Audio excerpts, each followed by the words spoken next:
I'm with Rob Ryan here today, and Rob is a co-founder of Ascend, which had a great influence on establishing what we now know as the internet. Rob, um, it's good to be with you today. Good being with you as well. So, Rob, in the early days when Ascend was created, as we see the internet today, it really wasn't around.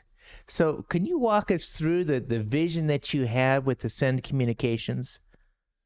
So the vision actually has to start a little bit earlier before we actually got into the internet. We started as a company that was going to do communication wide area networking communication gear. And it was funded by Kleiner Perkins and Greylock and NEA. And shortly after getting funding and actually building the first product, which was supposed to connect to a new digital service called ISDN, we discovered that the rollout of ISDN didn't roll out. So we had equipment, but it wasn't going to be able to connect to anything. So we began a reinvention. That was reinvention number one on the company. And we reinvented ourselves rather quickly into a bandwidth on demand product. And that product could build and shrink bandwidth. And we utilized that product for video. But video back in those days was room video. And we provide the communication gears to shrink or add bandwidth for communication. And that had a pretty good run. Grew a $16 million business, but that was topping out the size of that opportunity. And at that point, the team and I began a process of innovation, a collaborative process utilizing members of the team. And I called that the sunflower model. And we began to dig into our core competencies, understand them, and ideate off of those core competencies, and then began to vet and discriminate between all the ideas that were generated by a whole model, criteria-based model. That actually predicted that our best place to utilize our core competencies was in this thing called the internet infrastructure. This was early 1990s. And now we begin the internet infrastructure story. The second phase of that sunflower model was what we called a walkabout, a deep, intense walkabout. So we did 180 internet providers. So you have to think of the internet service providers in the 1990s as small providers that were scattered around the United States. The largest provider was AOL. They had 200,000 accounts. They also were being sued by over a dozen attorney generals for poor service. The other hundreds of internet providers had names like Barnet, SurfNet, and similar, PSINet, UUNet, and they were scattered all about. They had regional areas that they serviced, and every single one of them was going bankrupt. And in essence, and this was in the mid-90s, you were looking at a situation where the internet was converging rapidly to blackout. And if you look at any of the graphs on, the emergence of the internet, you'll see, in fact, that was the case. It was flatlined in the early 90s, and then it started to peak up, Nike curve up in, the mid to later 90s. So if you're a curious type of person, you might have asked yourself, why all of a sudden it go from flatline to the peaking up? So that's the story that's going to unfold. And that's the story that actually has not been written up in any of the history books on the internet. You'll see. No, Rob, I have one question here. So to put it in context, what we see today is we can get online and automatically we get into the internet. But back then, when you said AOL had 200,000 users or a bunch of accounts, there was only so many slots that those people could go into. Yeah, that's absolutely true. So they had two very severe, or two or three severe challenges technical and regulatory challenges that was preventing the scaling of the internet. One challenge was that they were priced at voice call rates. So it's about $30 a month that they could charge, so maybe $300-400 a year. It costs them to get a person on the internet at that point in time way over $1,000, close to $1,500, and the running cost and the maintaining cost was very high as well. So that business model was you could make maybe $300 and you could lose $1,200 and up. So the way they handled this incredibly non-scalable business model is for every port on the internet that an internet provider enjoyed, they had a blocking factor, they called it.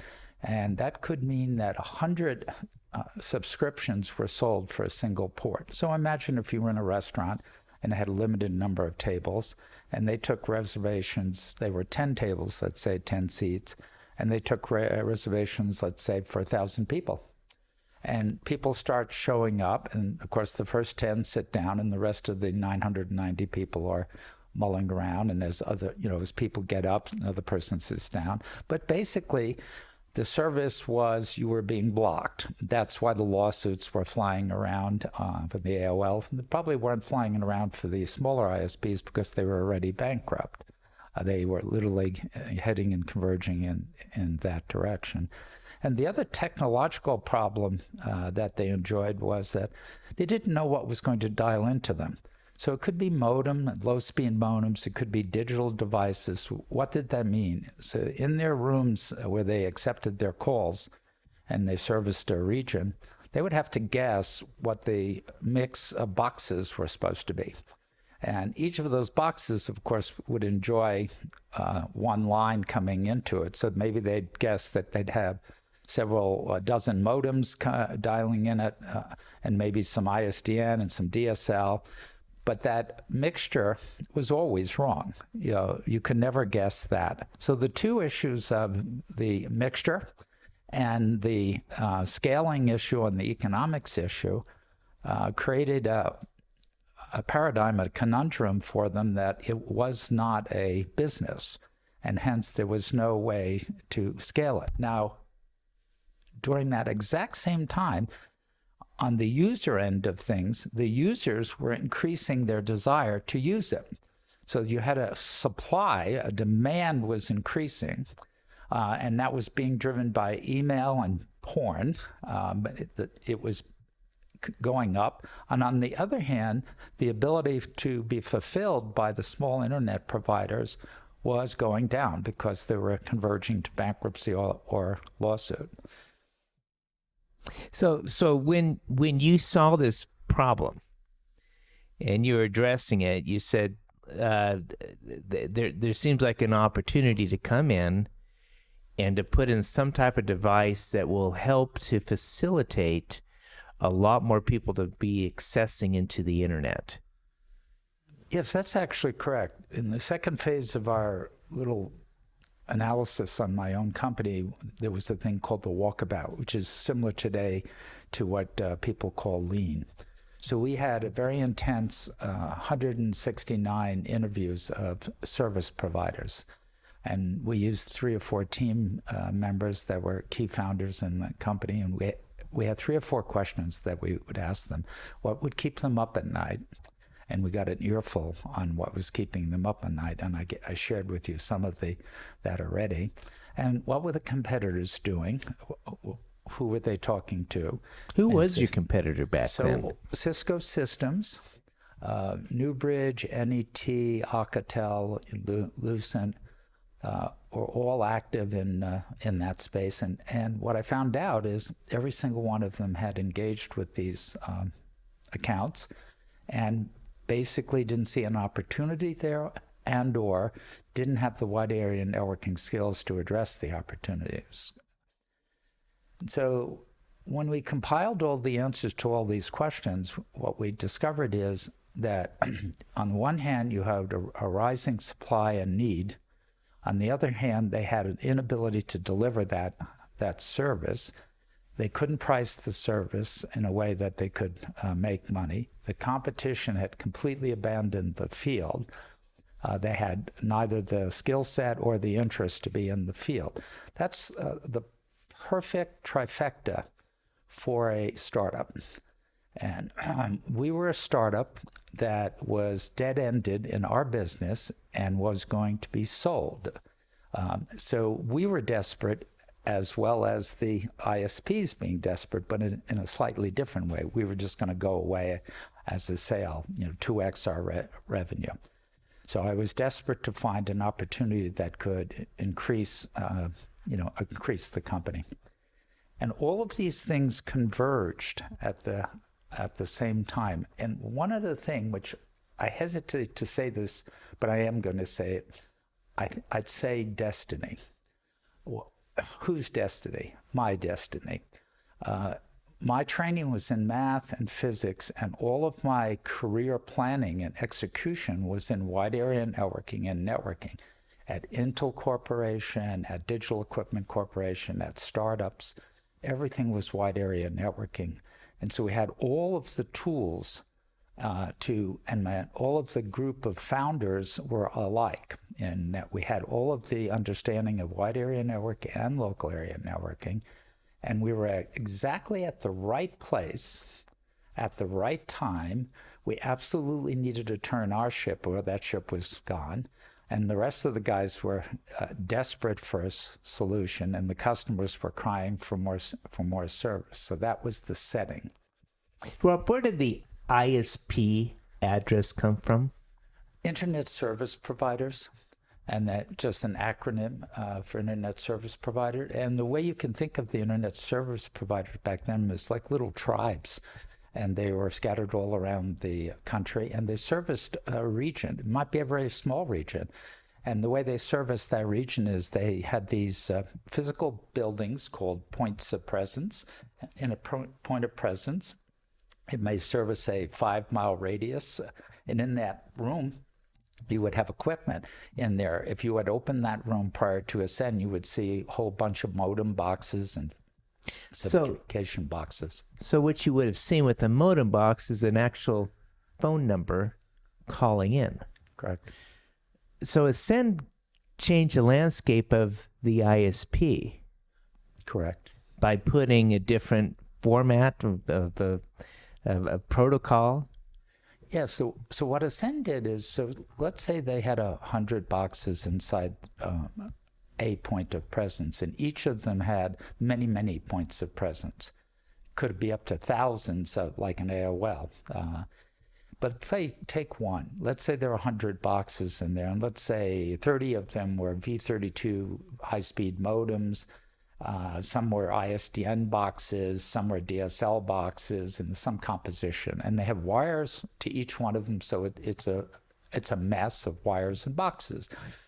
What we did is we said, we can take all of that mess and we can make one box that looks like a small pepperoni pizza. It would have 4 high-speed trunks on it. We can then take those high-speed trunks for T1 trunks or T3 trunks later on, and we can logically subdivide those trunks up and allocate bandwidth any way you want and talk any protocol you want. So the issue of what kind of protocol they were calling in is gone. The issue of allocation of bandwidth is gone. The issue of 100 boxes and 100 wires is gone. It's one box with four wires. So a whole host of issues, and finally the economic issues was solved. We could provide that cost of service at a much lower cost rate so that they could scale the product. At first they could drop that 100 factor blocking that they had down to maybe selling 2 or 3 seats for one seat at the table. Much more logical blocking factor that isn't going to have people screaming almost 100% of the time. Yeah, there was a period of time then as you begin to evolve this new product with the Ascend and the pizza box that it almost didn't happen, and you referred to it as blackout. What can you give the story there and the perspective of what was going on? Yeah, so it was a desperate time. You can check with the ISPs. You could track them down. There's about 300. I've actually talked with all of them. Ended up being our accounts, so I can actually talk with many of them, and they will tell you very point blank that they were going out of business. These were people in Illinois, Chicago area, the Rockford, Illinois area, the Houston, Texas area. They were all over the place, and they were desperate because they really didn't want to go out of business, the little family businesses and such, because they could see the uptick of customers wanting the dog food, wanting the service, but then they couldn't provide the service in a way that they could make money. So they had no choice. They were, incredibly, they were borrowing money. They were doing everything they could to stay in business, but they were failing.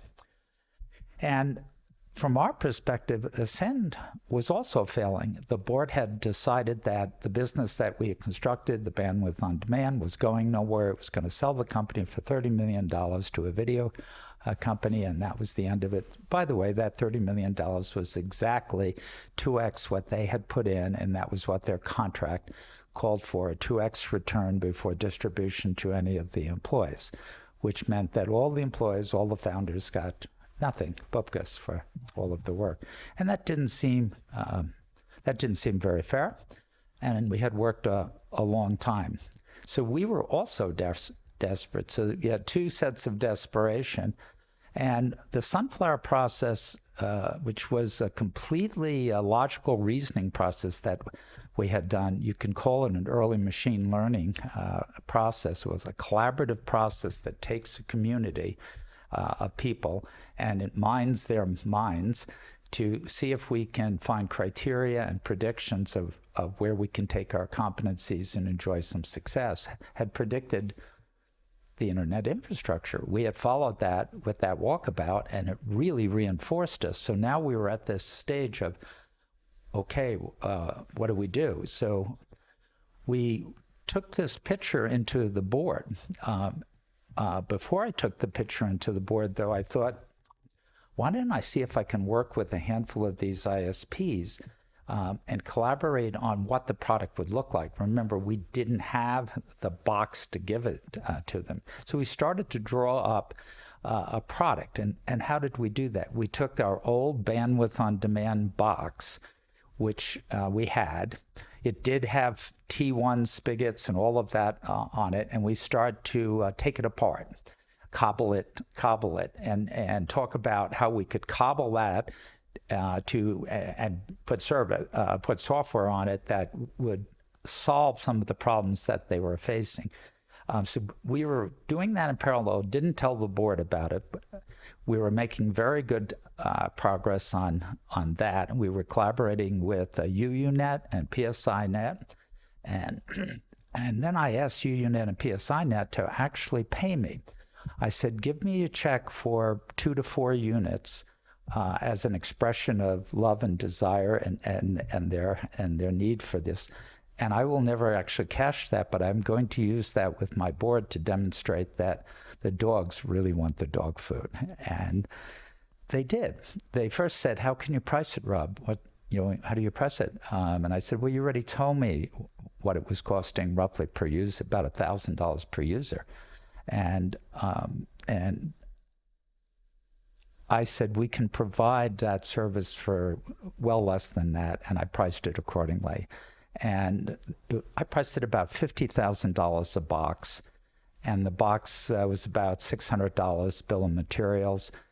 They were absolutely thrilled with the functions that the box was performing because it increased their capacities. Obviously, the gross margins on that were absolutely fantastic.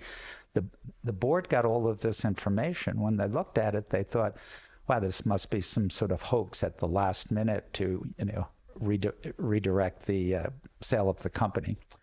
But they actually followed it through. They talked to the ISPs themselves, and they realized that the opportunity was real and that the ISPs were very serious, and they had written these checks and purchase orders because they were very serious. And so the board gave us a 1-year stay of execution. to see if there's anything we could do in this internet space. You know, Rob, I think in context of this, though, as you built this out, the brilliance of this was introducing the sunflower. Because from a communication standpoint, people could immediately visualize the flower, and then you were able to break it into basically 3 component pieces. And you know, a lot of companies, when they're doing their critical thinking, one of the biggest challenges in communication is getting everybody on the same page. And so with the stage set to say, okay, now I have value at a price, now we're going to move forward. Can you walk us through how you use that sunflower within your organization, because you're about ready to absolutely explode with growth? And in the explosion of growth, adding the new people, keeping people focused, how did that flower play the role, that model?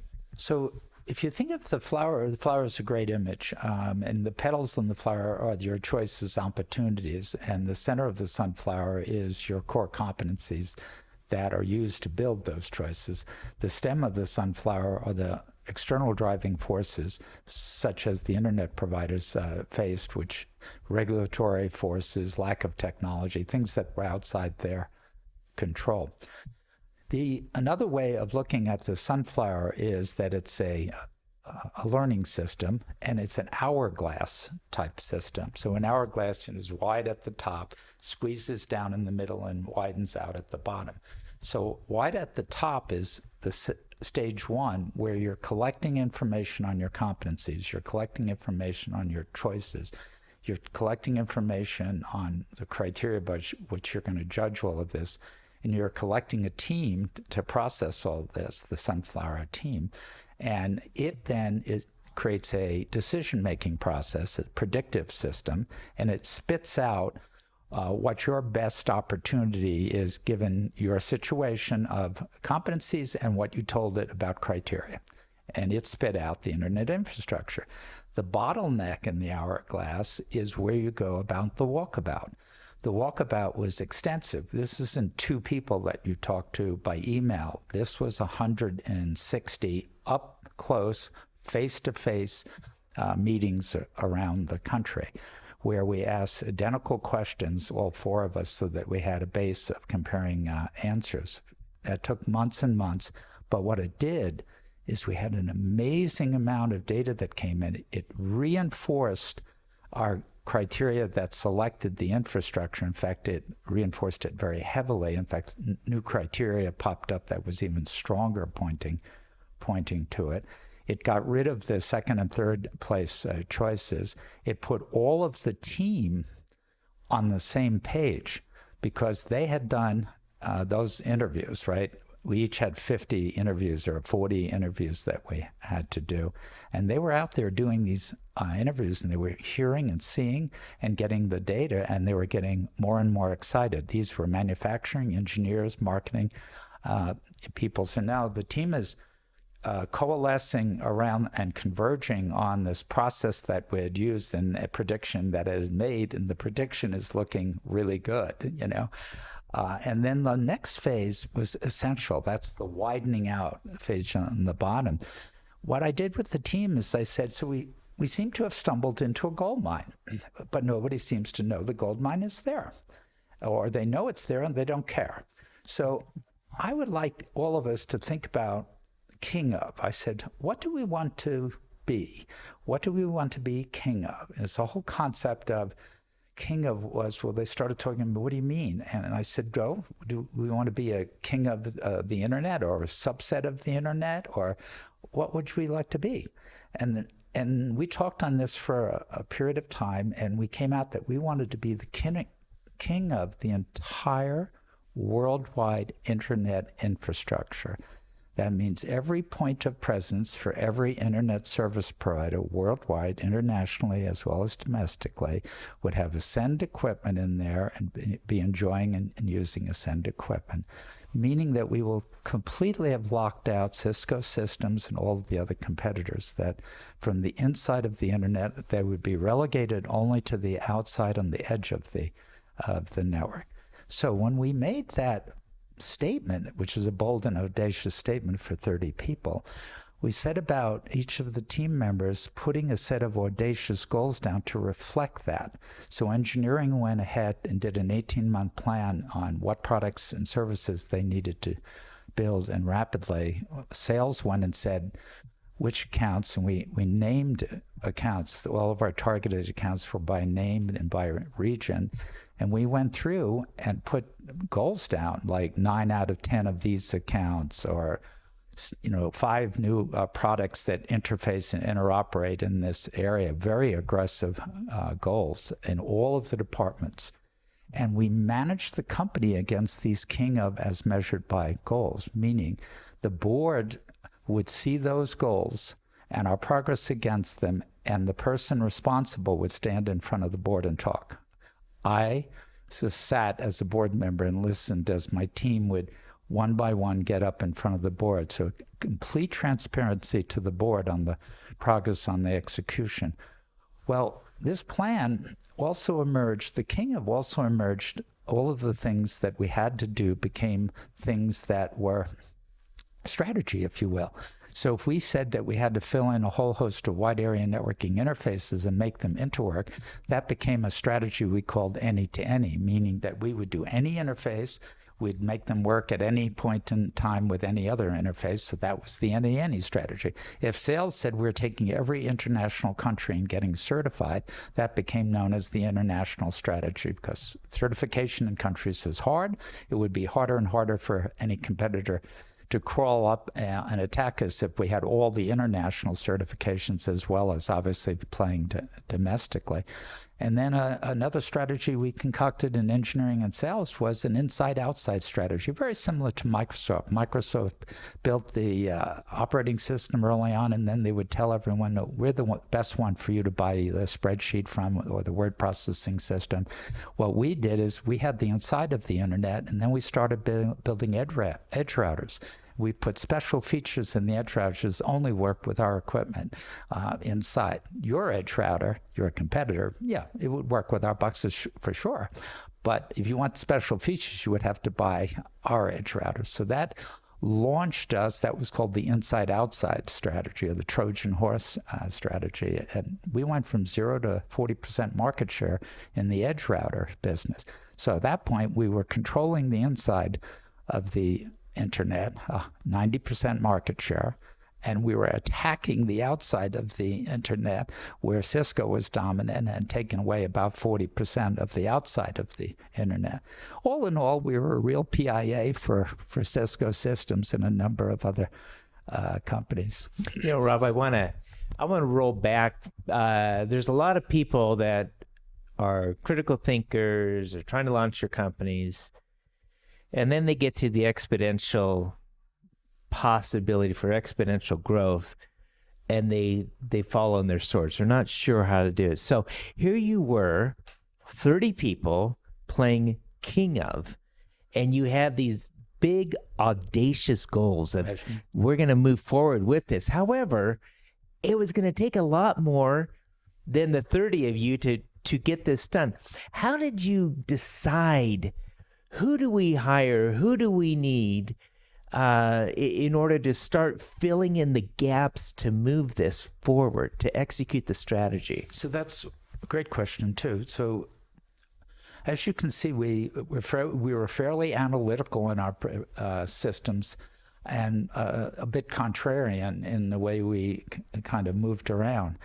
We did the same thing when we were getting to the expansion mode and trying to add assets and resources. I decided that a fallacy that companies make and startups make all the time is they look at that measurable set of goals that have to be done, and they say, oh my God, we need 15 of those and 12 of these and 18 of these. And we didn't do anything of the kind. We never added multiples like that. At best, at Ascend, the goal, it operated this way. You would come in and say, I need 3 resources to implement my audacious segment of my goals, and or I can't do it. And I had this discussion with many of people, and I'd say, "Oh wow, I'm really sad." And you say, "Well, what are you sad about?" "Oh, I'm sad you're quitting." I said, and the guy would say, I didn't say I was quitting. I said, "Well, yeah, it sounded like you were quitting because you said you couldn't do it unless you had 3 more resources. And I'm not going to give you the 3 more resources, so therefore you're quitting." No, I'm not quitting." I said, "Oh, okay, well, why don't you just go back to work and work on the stuff, and I'm going to try to get you 1 resource." So imagine that now replaying out over all of the different functions. It became a paradigm inside of the company that everybody understood that very, very well. Rob is not going to give you 3 or 10 resources.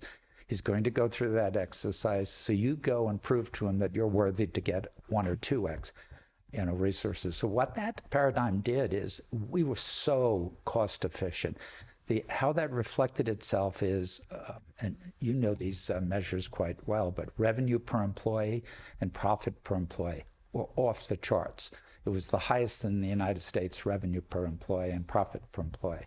And we kept the company incredibly lean with that philosophy. As we grew, we were doing like 1.7 million revenue per employee. We were a hardware company, and about 900,000 profit per employee. Our profit per employee was almost 2 or 3 times more than many companies' revenue per employee. So you could see how well the company was oiled and how well it was executing. And we just continued that. Don't let it get fat. Don't think you need 30 of anything. You don't need 30 of anything. Go start the work, and we will possibly add 1, to it. And it became, people would tell each other, "Don't bother to go into Rob's rooms. This is exactly what will happen," And so the culture begins to get set as a very aggressive culture that doesn't think it needs, several divisions of troops. It feels that it just needed a few more good men and women. And I constantly was looking for A's, and I refused to start looking for B's. So I was always on the hunt for A's, not B's or B pluses. I wanted this early team was taking on the biggest of all challenges, so I wanted an entire team of A's. And I was constantly in arguments with my VPs that it's impossible to find all A's. And I said, well, we have to be patient. I'd rather wait a little bit longer and get an A than to get 2 B's. How'd you decide who got to come in and be part of the teams? So that's an interesting question. Deciding who actually makes it onto a sunflower analysis is the very first decision you have to make, because you could have put any subset of the 30 people or all 30 people. What I did is I wanted not titles. There were no titles in the room, and they're probably the worst people to put in, vice presidents and that. I was a decision maker, so I can certainly make the decisions. I put in the lead engineer, who also ran my engineering, but even at then her title was, manager of engineering. It was no fancy title, but real pepper pot, understood hardware, understood software, understood the accounts very well. I put Jay in, who really understood the accounts inside and out, another co-founder. I put the manufacturing guy because we got to build these things. So I put representatives that were really the movers and shakers. Think about it, a company. If you're in a new company, you get in the company, you're befuddled, and you ask around and they say, "Oh, you need to go talk to Joe." You got to find the Joes of the corporation. They're in every department. They're not necessarily a titled folk, but they're the ones that you need to go talk to him. You want him on your team. Those are the people that you want to pull into the sunflower exercise. And you have to have the decision maker in it, meaning the one who could hit the button and say, "Let's go with this." That would be me. I participated in the Sunflower as just an ordinary participant with no further rights than anybody else, completely democratic process. I had 1 vote. they had a vote. There was no bullyism that was going on to influence their votes or me pontificating on my favorite direction or non-favorite direction. That isn't actually how my mind works. My mind is actually a hungry mind for learning. So I like the fact that I'm getting more data and giving us a better set of choices and potentially a better outcome, which it certainly turned out that way for us. Do you recall that team of 30, what that expanded to within the first year of executing the King of? Oh, yeah, the headcount started really moving up into the hundreds and many hundreds, and then over a handful of years, we were at thousands, 5,600 employees. But everything gets set in the early 100 people. That early 100 people and the excellence of it, and frankly, the plan and the execution of the plan really set everything in motion for the company. And we reaped the benefit of that. And with that sunflower process, it told us that there's a number one, number two market space that we could enjoy. So we went and attacked the other number twos and number threes about a year after. So we picked the petals off one at a time, and they became, first one became multi-billion-dollar market. The second one was hundreds of millions, and the third one was, maybe a $200 million market. But we were picking them off one at a time, leveraging our core competencies in our hardware and software. About 2/3 of all of our hardware and software was leveraged. We were also leveraging our channels. We had massive channels that we had put together, so we could leverage those channels and introduce new products into those channels.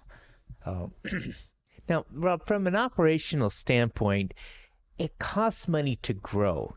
And because you were doing value-added pricing, you didn't immediately have to go out to the investors or take outside capital, did you? That is correct. We didn't take any capital. We grew off our profits. And so the funny story, Ellen, is that the board insisted on that same issue. They said, you're going to need capital. And I said, I don't need capital. I'm running off my profits. And there's a huge argument. Well, they won that argument. And so they wanted to buy more Ascend shares, right? And they put another $11 million into the company and bought more shares at a very low valuation, by the by. And that $11 million was never touched. So $17 million was put into Ascend in the course of Ascend. 11 was still in the bank. The 3 was on the aborted product, and 3 built the entire, worldwide internet. $3 million. And I understand the board's need to have a comfort zone because of the statements that you made, but honestly, we're funding the scaling through our profits. Which was a proven model. Now, Rob, in context of this all, you as you begin to scale this company, eventually those investors wanted out. They wanted to cash in. So you did that through, was it the IPO, or how did they? Exactly 5 years after we founded the company, we did an IPO. Morgan Stanley, I think Piper Jaffray and Montgomery Robert, took us public. Our valuation, hold on to your socks on this, was $130 million going out. We were a profitable company, had been profitable for 4 quarters. We were doing about $35 million and going towards $160 million. And that's the number we got. We went out in a very short order, probably a year and a half. The stock started to split 1 time, 2 times, 3 times. There was a lot of very happy investors. People like myself and the founding team were a little unhappy. I mean, look at that valuation compared to valuations of today for companies that don't enjoy the same profile of revenues and profits and opportunity, frankly. But in any case, that was the story. And then, the company kept executing. The revenues kept going up, 150, 600 million, 1.2 billion, 2.6 billion. And then 5 years later, AT&T Lucent made an offer that nobody could ignore. There had been many offers along the 5 years, but this offer came in at 24.3 billion to buy the company, which was, I think, about 8 times projected revenue for the following year. And we accepted that offer, and it became an AT&T Lucent company. So exactly 10 years after its inception, 1999, it was conceived by me in 1989. That record still stands today as the largest exit for a startup company out of Silicon Valley. That is correct. For a venture-backed startup company, it is still the standing record. It's pretty amazing when you think about it, with all the great companies that are in Silicon Valley. And you got out right before the dot-bomb hit. I also had the luck of getting out just right before the dot-bomb. My wife and I just weren't greedy, and I said every 13th of every month we sell X shares, regardless. And that was kind of a clean way to do it. So it was up, down, indifferent. I didn't even look at it because we were just selling the shares in a rigorous way. I didn't want to ever incur the SEC or any insider trading comments. And if you looked at how we traded, you'd say this guy is just trading the same amount on the same day, regardless of price, and no timing, nothing is going on. It was a good way to do it. I mean, could you optimize? Maybe, but I don't really think that you can optimize. I mean, things are mercurial, so I think this was a very good way to do it. Now, during that period of time, you had a competitor, Cisco. How did Ascend line up with their model and Cisco? So recently, I actually met an early 100 employee of Cisco who was in charge of a lot of their support and customers, in fact, their top 2,000 accounts, and he was giving the view of Cisco had of Ascend, which was a very interesting view. Basically, it said, we had crushed or eaten or bought every company except Ascend, and we were trying to figure out, what was going on. He said it became a topic of a half-an-hour executive CEO meeting every day. Ascend and Cascade were the topic every day, and I thought, how amusing. So it was very funny talking with him at a recent phishing event. Well, we lined up in the following way. Their core competencies were really strong in the routing world. Tons and tons of routing protocols. And we couldn't compete in that, but we didn't have to compete in that because we only needed what the internet needed. In the wide area networking space, we had tons and tons of wide area networking protocols, and they couldn't compete with that. Then there was network management and other things, and neither one of us had any great offering to shake at, but we both had offerings. So it appeared like there was a tie, but it's not really a tie because the internet only required that a limited set of protocols that they enjoyed, whereas they did not have any of the protocols suites in the wide area networking. And the wide area networking has another joyful thing that you have to go through is you have to get, and internationally especially, certified. And every time you change the board or the hardware or the software, you have to get recertified. So a certification in France or the UK or wherever is a real roadblock because an American company is not isolated. It sells around the world. So we could go in and say, you can use any kind of communication device you want, and you can do it in any country you want. And here's our book of certifications. We had a 3-ring binder, and they could go through our certifications. Cisco, first of all, didn't even have the product domestically to compete with us. And then, of course, they didn't have the product internationally with the certifications. So they were somewhat desperate. They started to give routing deals. You could get a big discount on their routers if you would wait for them to catch up on the internet stuff. And that would have worked. But unfortunately for them, the internet was exploding. and nobody could wait, right? That you couldn't sit there and wait because your competitors were building out their networks, and everybody was building out their networks at a rapacious rate. And I, whenever I was dealing with any CEO, would say, "Oh, yeah, you can wait, but I trust you. All of your competitors I'd name, they're not waiting, So you do whatever you want." And they, a couple of days later, the order would come in for the unit. So there was no waiting going on, and they were bringing us, like AOL's orders, a $300 million order, for example. Huge orders from Microsoft Network, AOL, from all the telephone companies were coming in, and the placement of those units took time, right? You didn't build out a network in 2 days. It was an interesting business. We had smaller ISPs that were still around, and now they were healthy. The big guys that you now know and love and use, they didn't come in until much later. So the internet would have been way blacked out. They weren't even in it. AOL was the biggest guy, and they had 200,000 customers in that time frame. It was an interesting, a set of trifecta that happened, sort of destiny of Ascend and myself and background, the hunger of them for a solution, the hunger for Ascend to do something rational, to have a business. It all converged at the same time. Who developed, if you look at the telephone today and you go to different countries, you find that the pattern, the number of digits it takes to make a phone call is not consistent from country to country to country. Who developed the ISP standard on the protocol? Well, there's the standards get promoted.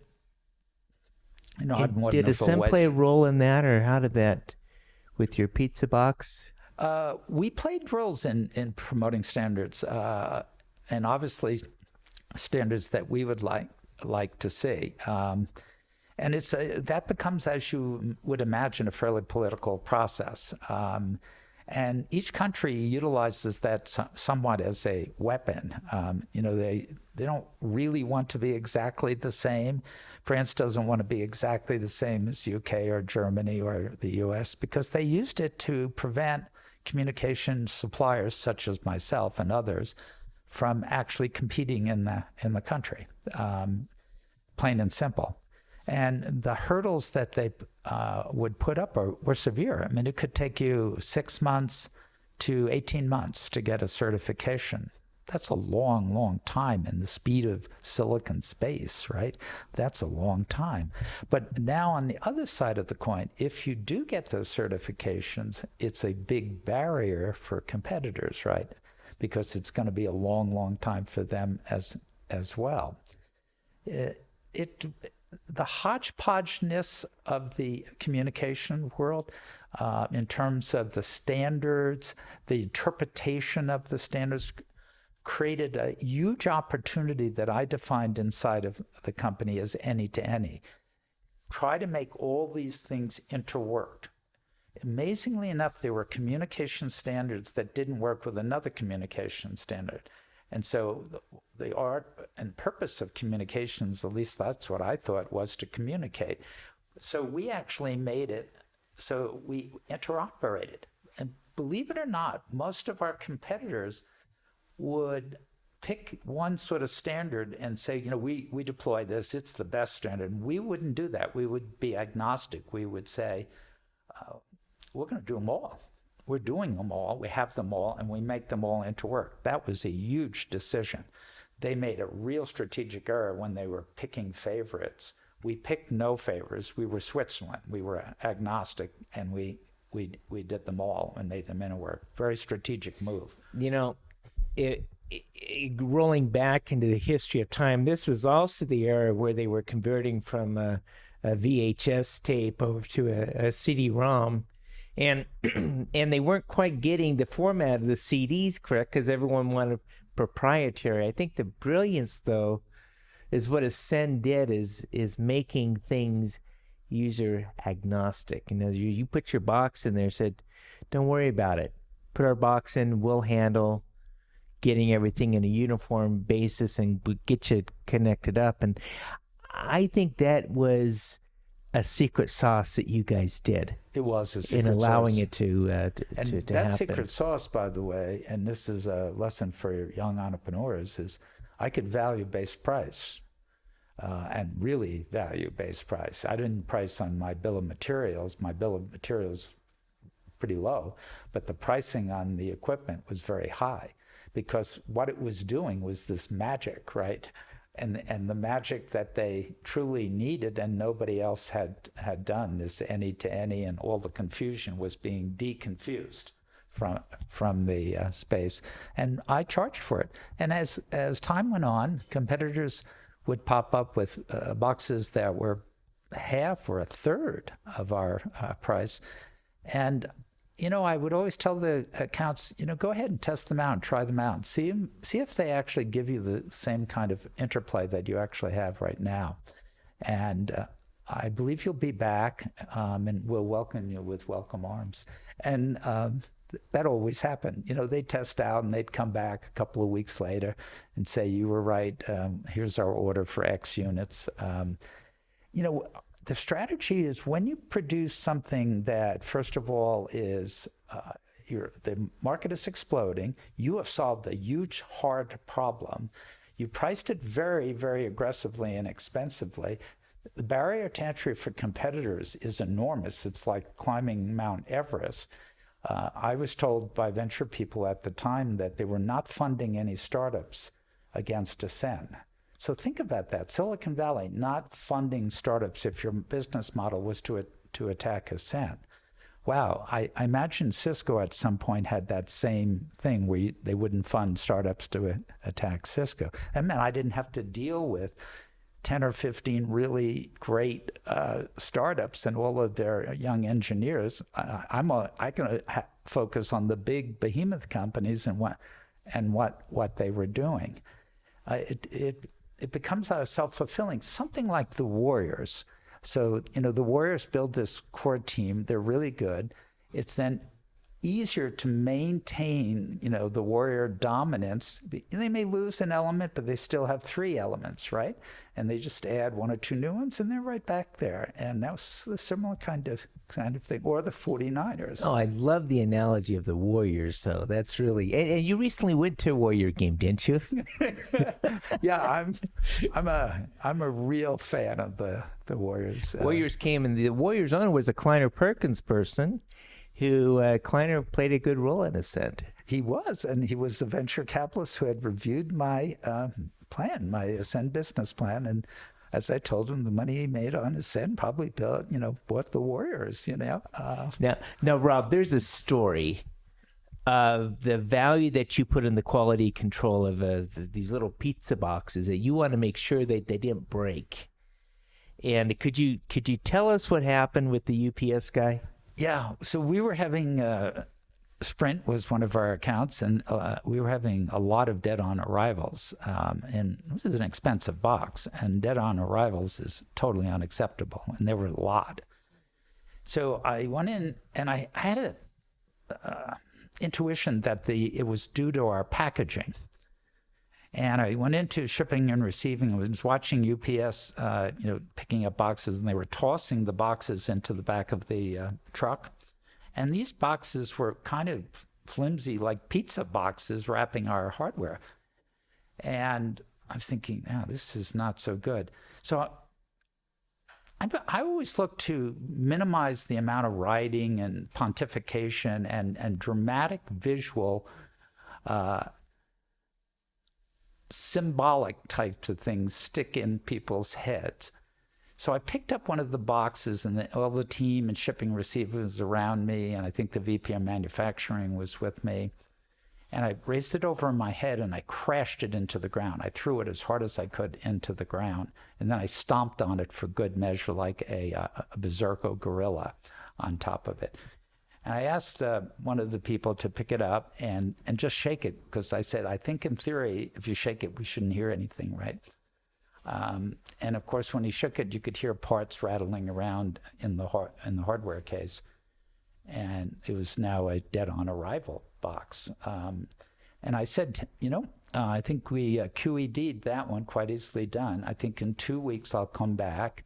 I'd like to have a nuclear box done, and I'm going to repeat this and probably jump an extra few times on top of it.